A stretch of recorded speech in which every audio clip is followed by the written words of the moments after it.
חי, עוד אבינו חי, עוד אבינו, עוד אבינו, עוד אבינו חי. É vocês mesmos que estão aí, glória a Deus.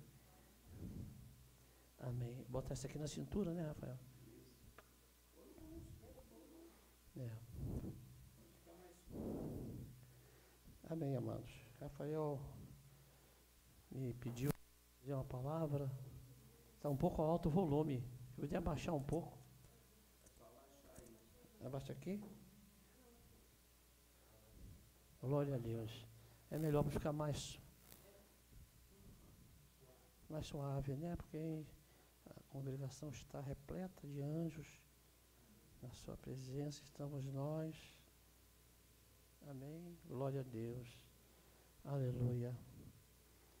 Eu falei, vou orar ao Senhor, pedir uma palavra.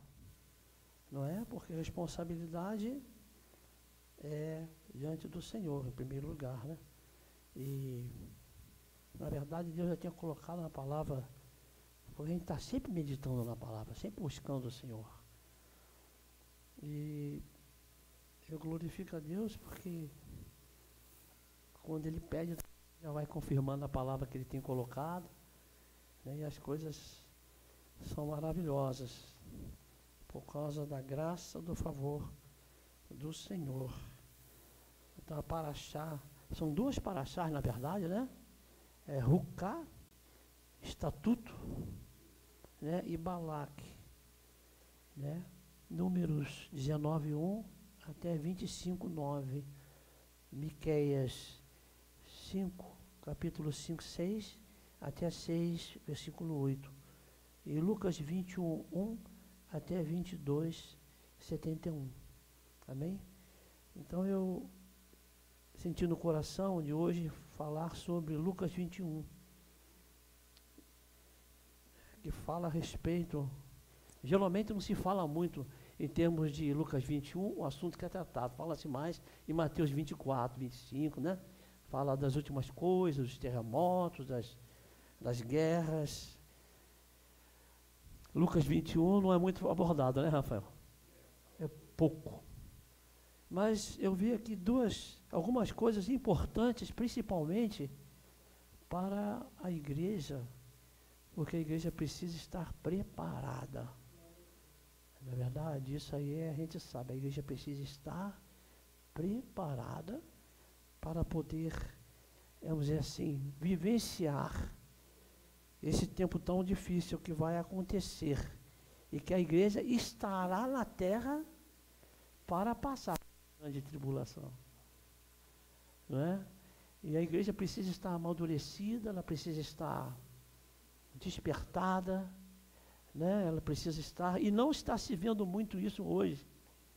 Antes, pelo contrário, parece que a congregação, as congregações, as igrejas, não vou falar denominação, porque denominação são pessoas, né? E lá também no meio deles também tem gente que está despertado para orar, para invocar o nome. O Senhor tem pessoas que invocam o nome dele, mesmo nessas igrejas que a gente vê que há tanta frieza, às vezes indiferença, porque na verdade os tempos estão ficando apertados, estão ficando difíceis.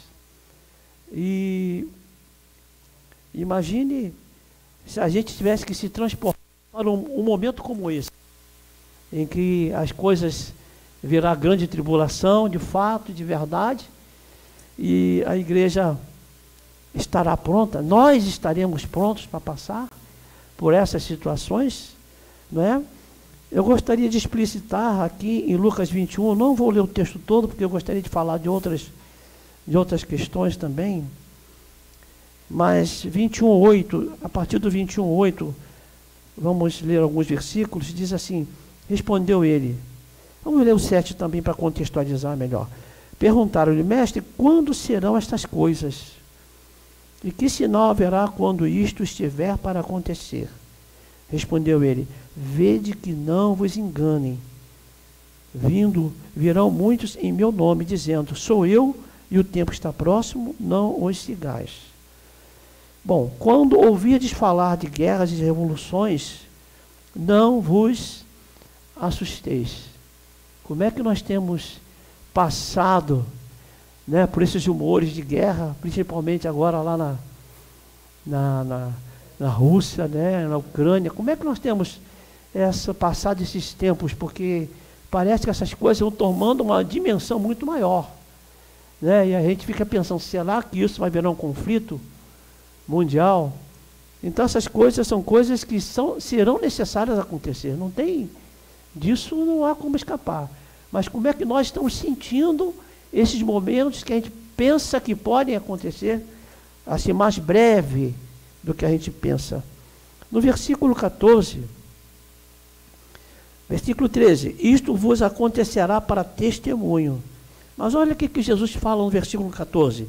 Mas proponde em vossos corações não premeditar como a vez de responder. Chegar diante daqueles que nos oprimem, e a gente já vai começar a pensar, como é que eu vou responder isso? Isso aí é o que? A parte humana, né? É a nossa parte humana, a gente pensando em como eu posso responder, quem é a pessoa, qual vou ter que responder isso, como é que vai ser, como é que não vai ser, né? Mas Jesus já está falando a respeito disso, ó. Mas proponde em vossos corações não premeditar, não pense antes disso, não fique preocupado com isso, como a vez de responder. Essa mensagem, meus amados, eu senti no coração exatamente de nós despertarmos essa prontidão diante do Senhor, naquilo que nós, se estivermos passando por momentos como esse, a gente possa já dizer assim, realmente preciso buscar mais o Senhor, preciso mais despertar, porque a gente ouve muito falar a respeito das guerras, né, das revoluções, das catástrofes, né? A gente fica atento a isso, a gente vê uma onda que subiu e varreu, né? Né? Um lugar que pegou fogo, ainda mais hoje em dia quando está globalizado, né? As informações, se passa lá na China, talvez amanhã de manhã, porque agora lá são 7, 8 horas da manhã, né? Passa lá de manhã, nós vamos saber de madrugada aqui ainda. Não é verdade? Então as coisas estão desse jeito. Então diz assim o versículo 15, porque eu vos darei boca. Olha só. Eu vos darei o quê? Boca e sabedoria. A quem não poderão resistir, nem contradizer todos que se vos... Mas quem será esse que estará capacitado a perceber num momento tão difícil, perceber aquilo que o Senhor está dizendo, aquilo que Ele está mostrando? Quem será capaz de entender isso, se a igreja não estiver atenta, né, percebida? Né? O versículo eu acho até interessante, versículo 34, diz assim, ó, acautelai-vos por vós mesmos, para que não aconteça que os vossos corações se sobrecarreguem de glutonaria, de embriaguez e dos cuidados da vida. E aquele dia vos pegue de surpresa, como uma armadilha. Entende isso? Olha, Jesus está falando disso aqui, uma verdade que já leva 2000 anos, que foi dita mais exclusivamente do que Mateus 24, né? Já está falando aqui daquilo que está acontecendo muito por aí afora. As igrejas se tornando igrejas frias, sociáveis, né? Sociais, fazendo coisas que para tentar atrair, até para tentar manter muitos membros, porque o evangelho, ele está se tornando sem atrativo, e as pessoas estão buscando fazer coisas que atraem, que mantenham. Então, meus amados, olha que situação, né?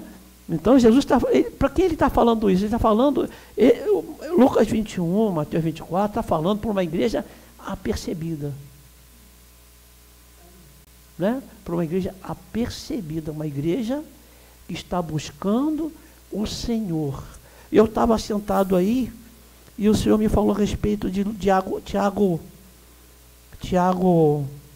1, um texto que para a gente às vezes é um pouco difícil, porque ninguém quer isso para a sua vida, mas existe um degrau aqui, que às vezes nós não entendemos. Tiago 1, 2 diz assim: olha só, quem é que tem por motivo de grande gozo passar por provação?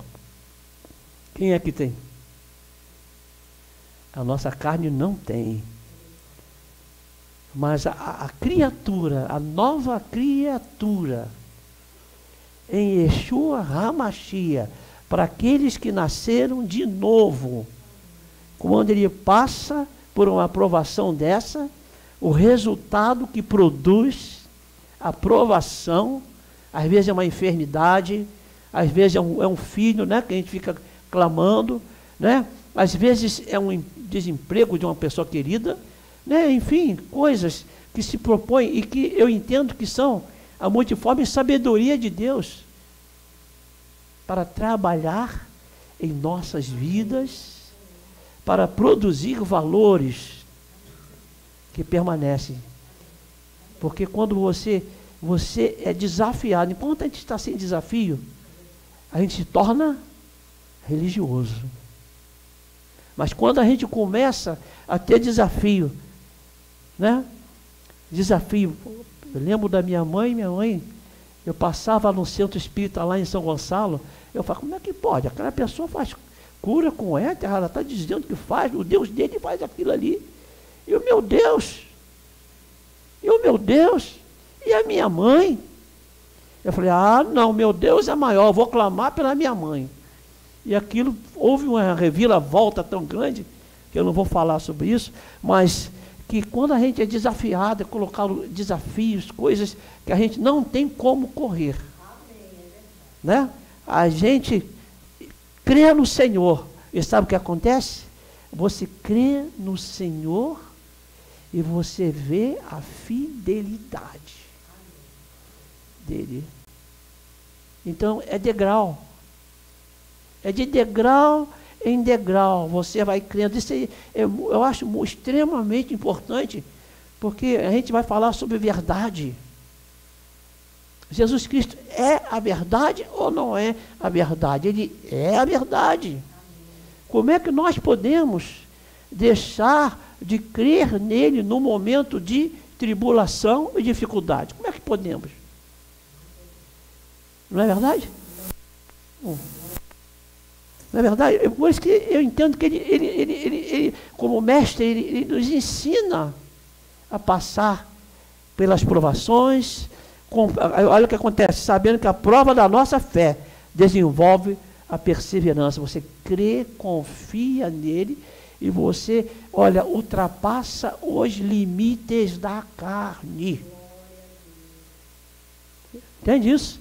Ultrapassa os limites da carne. A carne vai dizer, não dá, não tem como, não vai conseguir, e você vai alçar pela fé a presença do Senhor, e você vai ultrapassar os limites da carne. E aí o Senhor vai te dando perseverança. Você, eu sei em quem tenho crido, eu sei que Ele é poderoso para cuidar de mim, cuidar daquele com o qual estou clamando, e o Senhor trabalhando, e você vai dizendo, é por aí mesmo. Porque como é que você vai passar as provações de Lucas 21, sem tremer, sem se abalar, se você não entrar nessa escola do Espírito de Deus? Como é que você vai passar? E a igreja não está passando, porque está sendo mais fácil resolver com dispositivos que o homem oferece. E isso não vai gerar novas criaturas com embasamento na verdade. Porque conhecereis a verdade e a verdade vos libertará. Mas você crê que Jesus é verdade? Mas eu creio. Não, você crê com boa vontade. Você precisa crer passando pela aprovação mesmo. pelo desafio. Aí você vai crer de verdade mesmo. Porque você vai ver o resultado da sua fé em ação. Né? Você vai ver, você vai colocar a sua fé em ação, você vai ver que a enfermidade está ali, mas você vai dizer, não, eu creio no Senhor. E aí, meu amado, você vai ver a enfermidade. Entende isso? Essa bagagem interior na sua alma, alma de nova criatura, ela vai forjando em você uma nova criatura preparada para encontrar com o Senhor, o qual você já criou na terra. Porque não é verdade? Às vezes a pessoa, eu creio, vem para a igreja, senta na igreja, vai para lá, vai para cá, fica com os irmãos, mas não crê de verdade de coração. Não crê, só crê de boca. Não é verdade? Então, olha só, eu botei isso aqui porque há o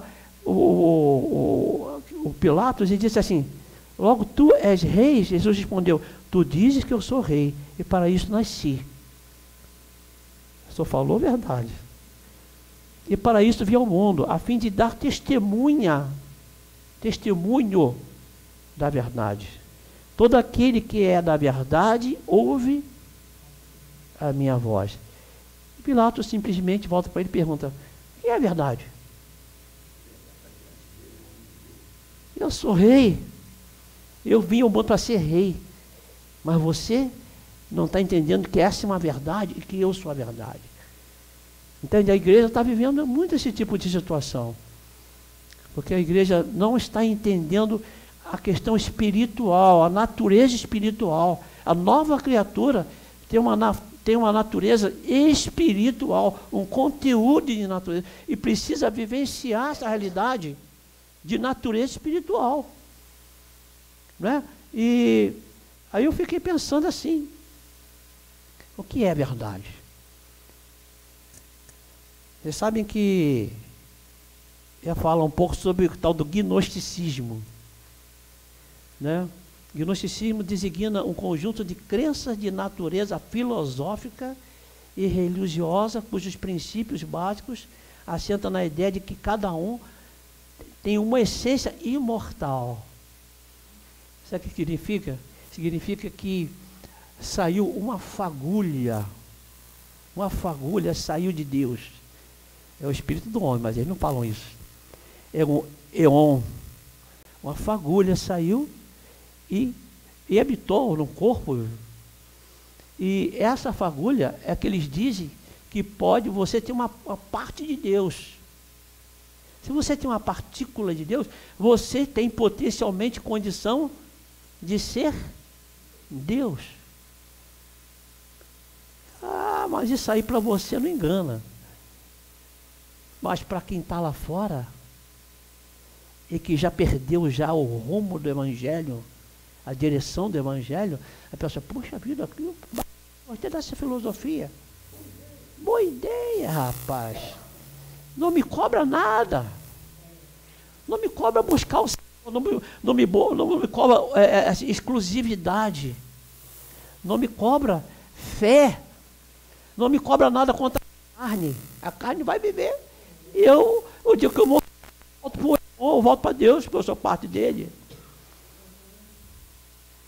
E aí, é muito cativante. Eu só 2 exemplos. É a respeito da eubiose. Quem já ouviu falar de eubiose? Viu falar? Se eu disser para você, um dia desse eu fui fazer uma caminhada ali em cima, pela Siqueira Campos, né? Aí, Siqueira Campos, segunda rua, subiu, eu quero ver aquela vista que tem lá em cima, aquele morro. Subiu, as canelas saíram queimando, as pernas saíram tremendo. Mas eu fui até lá em cima. Cheguei lá em cima, quando eu contornei a rua, uma vista muito... Tinha lá, eubiose. Um templo religioso, esotérico, místico. De eubiose. Não fica a mais de 1000 metros daqui, Rafael. Quando eu passei lá, meu irmão, eu senti aquela... É como um imã tentando atrair. Entende? É porque eles alcançam pessoas pela curiosidade.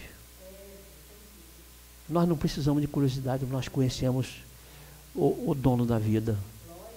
Mas as pessoas vão lá porque eles dizem que o homem está aprendendo a respeito dele mesmo, acompanhando as leis da natureza, como é que a natureza é. Entende? Então são coisas que surgiram com base, inclusive, no gnosticismo grego, né, de Platão, que ensinava essas coisas, né? Mas para nós, a nossa premissa é a respeito da verdade. Conhecereis a verdade e a verdade vos libertará. É simples, né, meu irmão? Deve ser um dos versículos que mais perto a gente, né, mais perto a gente caminha, né, com ele dia a dia, né? E conhecereis a verdade, meu irmão, ela te libertará. A gente fala isso, né, o tempo todo. Mas conhecer é, do grego, é gnose. É a mesma palavra, é gnose, é conhecimento. Só que eles não entenderam que esse conhecimento vem para a nova criatura. Tem que entender que tem que ser nova criatura. Que só vai ter a mente de Cristo se for nova criatura. Não é verdade? Mas como as pessoas se fecham, as pessoas ficam só no esoterismo. É extremamente séria. E o que eu sinto assim no coração é que a gente precisa transpor, porque se a gente não transpor esse limite que muitas vezes tem do nosso próprio eu, né? Das negociações que a nossa própria carne oferece, né? A nossa carne, ela não vai em frente, você vai. Por que você vai numa festa, né, que Deus mandou fazer? Por que você vai fazer isso? Né? Ah, mas isso eu faço para o Senhor. Não precisa disso. Então são limites que nós colocamos para, sabe para quê? Para barganhar por conta da nossa carne. E quando a gente começa a não fazer a vontade da carne, a gente começa a sacrificar a carne. Aí você vai na festa assim, você louva o Senhor assim, você lê a palavra do Senhor assim, você dobra o joelho diante do Senhor assim, você começa a queimar a carne, que a carne não queria isso. E você começa a glorificar o nome do Senhor. A gente pensa que às vezes a questão de sacrificar a carne, de crucificar a carne, é só jejuando. Mas faz a vontade de Deus. Né? Porque se você um jejum e ficar dizendo para todo mundo, conforme Jesus falou, né? Eu estou com fome, estou com a cara amassada, estou passando mal. O jejum não está valendo de nada, né? Mas se você for e se humilhar na presença do Senhor, você vai falar, poxa vida, lá. Chegou um fariseu e falou, olha como eu jejuo 3 vezes por semana. Eu sou ótimo, olhem para mim. Mas quando, né, chegou aquele homem que dizia lá no fundo, publicano, né, eu sou um miserável pecador, mas não falava isso como de boca, falava de coração, né, falava quebrantado, porque a gente talvez nem saiba a diferença, porque a gente às vezes não percebe. O Jesus conhece a diferença, né, ele sabe quando você de fato está se humilhando, né? Quando você de fato está buscando Ele, quando você de fato está se colocando nas mãos dEle, quando de fato você está entregando a sua vida, o seu coração, Ele sabe. Mas quando você faz meramente para ser sociavelmente agradável na atmosfera religiosa, Ele também sabe. Ele sabe. Por isso que a palavra conhecer, né? A gente foca muito, né? Conhecer a verdade, meu amado, mas conhecer é o X da questão. Conhecer. Ele vai se dar a conhecer a nós. É Ele que vai abrir o seu tesouro. É Ele que vai mostrar o seu coração. Eu perguntei para algumas pessoas assim, da família. Você já viu a sua nova criatura? Você conhece o coração de Deus? Conhece a atmosfera, o ambiente onde está o coração de Deus e Deus te convidou para você ir lá naquele lugar onde está o coração? Você já viu isso? Ah, não, isso não. Então, meu irmão, você já viu, você já sabe que você tem corpo, alma e espírito? Você já viu o seu corpo, já viu sua alma, já viu o seu espírito? Você já viu a nova criatura em ti? Você já conseguiu entender isso? Nem que seja de entendimento, né, espiritual, você já conseguiu. Não, então, meu irmão, tem que buscar mais. Tem que buscar mais, porque a nossa fé não pode ser meramente baseada na decoração de textos bíblicos, mas tem que ser de experiência, porque o Senhor vai arrebatar uma igreja como? Santa, experiente. Uma igreja que realmente se despoja do seu eu. E cada vez mais a gente está vendo exatamente o que? O contrário. As pessoas estão se tornando frias, as pessoas estão se tornando, assim, sabe, irreverentes, incrédulas. As pessoas não estão nem aí, nem lá, nem frito, nem cozido, nem nada. Não é verdade? Não estão querendo, meus amados.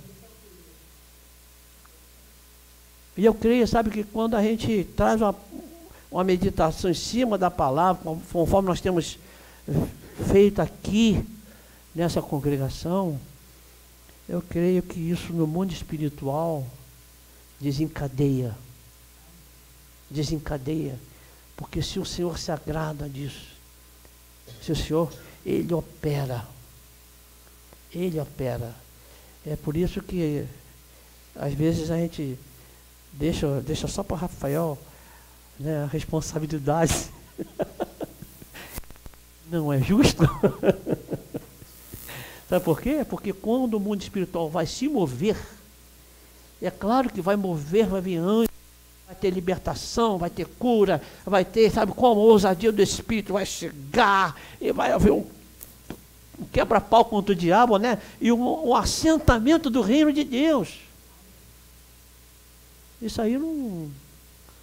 Nós estamos lutando não é nem contra a carne, nem contra sangue, né? Nós estamos lutando em regiões espirituais, né? Regiões celestes, né? E essas coisas, elas são para trazer uma realidade de Deus à terra, né? E aí Rafael não fala nada, eu sei que ele não fala nada sobre isso, mas nós sabemos que há uma luta, há uma batalha espiritual. Tem luta? É uma luta espiritual, porque na verdade é normal. Se isso não acontecer, tem alguma coisa errada. Se isso não for assim, na leitura da palavra, na ministração da palavra, você vê quando o irmão, vou falar, está gravando, né? Tá. Quando o irmão vai ler, está lendo o texto em hebraico, a responsabilidade que ele tem, você já viu? Já viu como é que a mãozinha dele treme? Não estou falando mal do irmão, estou falando que é a responsabilidade diante do Altíssimo. Aquilo tem uma penetração, porque a língua ao qual foi escrita, foi falada. Aquilo tem uma penetração no mundo espiritual de uma natureza tão tremenda. Sabe como aquilo que ele faz de meditar a semana inteira na palavra, aquilo penetra na alma, no espírito dele, aquilo ali é algo que ele guarda no coração com todo cuidado, com toda diligência. E você acha que isso agrada ao Senhor? É isso que Deus está querendo. Envolvimento, porque se nós não tivermos uma visão do que é o caminho, que é a verdade. O que é a verdade? Você vai no dicionário, né? A verdade são coisas que não contrariam interesses, não sei o que, sei lá, eu defino, eu faço também um conceito de verdade, e você vai ter o seu também. Mas, para o Senhor, o que é a verdade? Ele dizer, eu sou. Isso trazia um embaraço tremendo. Eu falava, eu sou, só quem pode falar isso é o de rei, vai ver. É um texto tão simples, sabe? Eu comecei a caminhar dessa forma, eu comecei a orar o Êxodo 20. orava Êxodo 20. Aí o Senhor me mostrou Êxodo 20. Mas quando Jesus fala, eu sou o caminho, a verdade e a vida, ele está falando a verdade no fato de que eu sou também. Você pode identificar num texto tão simples, de que ele está dizendo, eu sou o caminho. Ele pode dizer, Yud, Re, Vav, Re, o caminho, a verdade e a vida. É espantoso? É estranho? Não é, porque ele pode dizer que ele é o que ele é, e os homens se feriam contra isso. Mas quando a gente vai caminhando, buscando a verdade, você encontra a verdade, que é Yeshua HaMashiach.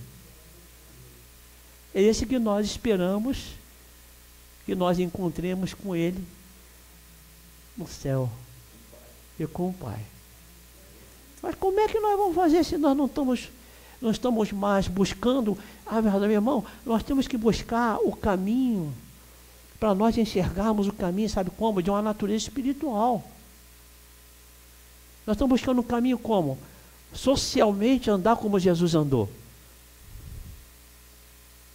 Para sermos fraternos com Ele e amigos dEle. Está entendendo? Vamos ser fraternos com Ele. Jesus, eu quero ser como o Senhor. Andar como o Senhor andou. Eu vou fazer isso, deixar a barba crescer. Desculpe, Rafael. Barbão, assim, vamos ali. Não é isso não, meu amado. Não é isso não.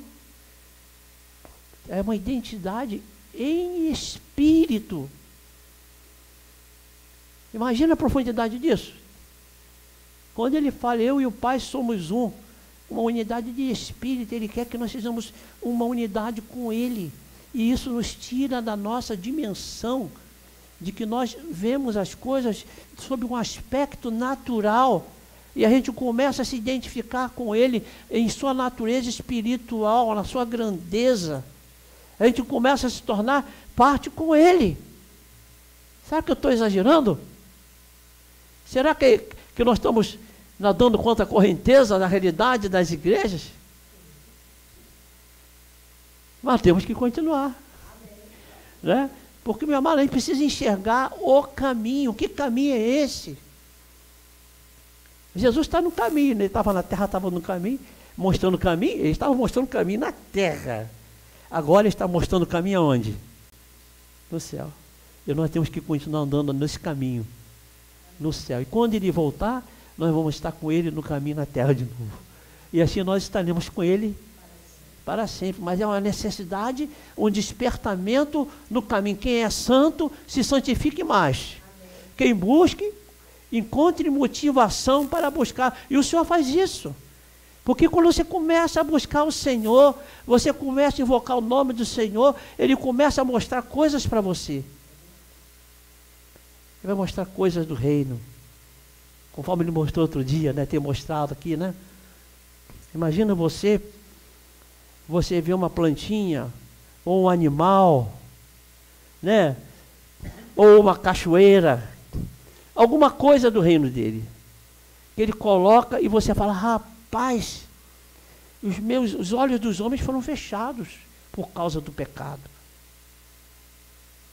Né? Os olhos dos homens, em Gênesis 3, eu nem li esse texto, mas Gênesis 3 mostra que o pecado fechou. E Deus teve que abrir os olhos deles para ver que eles estavam, vocês estão pelados, estão nus, hein? Eles perderam a visão de Deus e passaram a olhar, né, como pecado.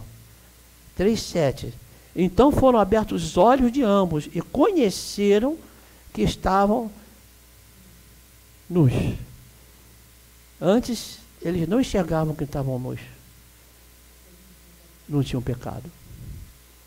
Mas agora o Senhor quer dar-nos olhos espirituais para a gente enxergar a realidade do reino dele. Isso acontecendo, nós vamos ser as pessoas assim mais completas, mais felizes, porque a gente passar a enxergar o reino de Deus não como reino material, mas mais abrangente. E isso vai ser uma maravilha. E eu glorifico ao nome do Senhor. A minha oração, meu amado, é que o Senhor abra nossos olhos. Abra nossos olhos, para que a gente possa enxergar. Eu teria algumas coisas para dizer, mas eu não cumpri com nada que eu escrevi, quase, só algumas coisas.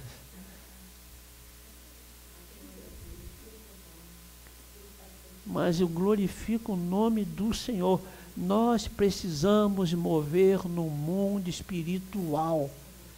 Sabe o quê? Mover santidade. Mover louvor de coração autêntico. Né? Nós somos novas criaturas em Yeshua HaMashiach, pertencemos cidadãos do reino. E nós precisamos, como cidadãos do reino, exaltar o nome do nosso rei. E Yeshua é a verdade. O diabo que goste, que não goste, quem gostar, que gostou, quem não gostou, que não gostou, mas que nós movermos com autoridade, com singeleza de coração, na vida dessa congregação, amados. Porque o mundo tenta abraçar nossas vidas. Não é verdade? Abraçar nossos filhos, coloca desafios para nós desistirmos. Mas nós temos experiência, temos perseverança, temos fé e caminhamos, nos posicionando, sempre na presença do Senhor. E a minha oração é que essa congregação seja movida pelo Espírito, para a glória do Senhor, que nós abramos nossos olhos, que a nossa vida espiritual, a gente possa conhecer realmente o caminho, a verdade e a vida. Outros caminhos que foram por aí afora, fiquem para lá. O que nós queremos é conhecer e prosseguir em conhecer. Queremos ver uma igreja avivada. Amém? Não vou falar pentecostal, não. Não é pentecostal, não, mas avivada. Uma igreja avivada, uma igreja realmente ousada, ousada pelo Espírito, que sabe se comportar. Sabe por quê, amado? A igreja precisa se preparar. Volta de Yeshua, como se fosse hoje. Não vou orar, não vou dobrar meu joelho, não quero saber. Enquanto isso, o inimigo está só forçando as portas para tentar entrar. E muitas vezes consegue. Porque a igreja, nesse tempo, parou de orar, parou de jejuar, parou de, sabe de quê? De ler a Bíblia, ofertar também, e sagrado o coração de Deus. Eu vi um testemunho, só para acabar, de um homem chamado Greg, um homem difícil, Greg alguma coisa. E ele é um judeu americano. Esse judeu americano, ele vivendo a vida dele solta, no mundão, estava no mundão. Um dia dele fala, vamos para Israel. Vamos para Israel então. Chegou lá, ele foi para Eilat, no sul da Península Arábica ali. Foi lá e chegou lá, o que você está pensando? Vou me chapar, eu quero aproveitar a vida, não sei o quê. Ele está lá em Israel, aí foi para Jerusalém. Em Jerusalém ele falou, poxa, eu estou sentindo vontade de ir lá no Monte Tabor. Lá no Monte Tabor, para poder, onde Jesus foi transfigurado, e aonde foram abertos os olhos de Pedro, Tiago e João, Imagina que coisa linda, olhos abertos para ver o Senhor. E ele pegou o carro e foi. Quando ele foi passando perto do Monte Tabor, Ele sentiu como se alguma coisa agarrasse, se mandasse um anzol e tuf nele. E o monte chamava o nome. Você viu esse testemunho? E o nome dele, e chamando o monte. Olha que coisa, meu irmão. Olha que coisa. Eu não sei se alguém mais viu esse testemunho. O monte chamando o nome dele. Você acredita nisso? Você precisa acreditar nessas coisas, amado. Temos que acreditar. O monte chamando o nome dele. Quando ele chegou lá no monte, Jesus veio e deu um abraço nele.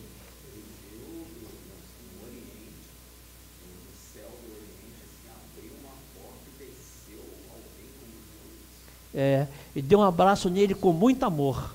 Ele fala, toda vez que eu me lembro disso, ele começa a chorar. Não importa se ele está diante da câmera.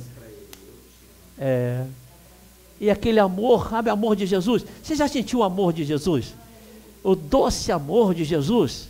A igreja precisa sentir esse amor de Jesus. Não é verdade? A igreja se tornou fria, indiferente. A igreja precisa sentir, amado. Não é verdade? A igreja não quer... A igreja não quer mais pagar um preço. Que preço é que é? Jesus já pagou o preço. Mas é o preço das tribulações, das provações, sem resmungar, sem blasfemar, sem murmurar, entende? Mas continuar caminhando, dizendo, puxa vida, se eu estou fazendo alguma coisa que agrada o Senhor, e ficar com a minha boca fechada, não dar espaço à murmuração, né? Não pecar, ser zeloso, essas coisas são coisas que alegram o Senhor, né? Porque há coisas que nós fazemos, que nós entristecemos ao Espírito de Deus. E quando a gente faz isso, nossos olhos se fecham para o Senhor. E nós passamos a ser indiferentes, frios, gélidos, indiferentes. Tudo bem, eu vou para a igreja, ninguém vai ver o erro que eu cometi mesmo. Tudo bem. Não é isso não, meu amado. Não é isso não. Se não tiver assim, conforme diz aqui, não vai suportar. Vai se assustar com as coisas, porque não serão coisas naturais. Vai se assustar. Vai tremer. A carne vai tremer. Né? Quando houver guerra, vamos dizer assim, quando os alemães estiverem entrando na esquina ali, nós não passamos por nenhuma experiência dessa, graças a Deus. Mas quando os inimigos estiverem invadindo ali a esquina, e eu estou dizendo fisicamente, pior se for espiritualmente. Não, eu estou dizendo um exemplo. Entende? Quando o inimigo estiver tentando forçar a barra, quando o demônio aparecer para você, se você não estiver em comunhão com o seu Senhor, você vai dobrar o joelho com medo do diabo, que vai ser uma coisa triste, né? Mas nós não dobramos muitas vezes a nossa fronte na presença do Senhor, que nos dá capacidade para vencer tudo isso, né? Por isso, meu amado, eu volto a dizer, tende por motivo de grande gozo quando passares por tribulações, porque ela vai gerar perseverança, e a perseverança vai gerar gozo, vai gerar fé, experiência, né? E isso, eu creio que isso, acho que o Senhor, Ele passou por um monte de provações na terra. Você acha que Ele vai dar mole para a igreja antes de ela ser arrebatada? Você acredita nisso? Desperta, irmão. Tu que dormes, e Jesus te esclarecerá. Amém? Em nome de Yeshua HaMashiach. Amém, amado.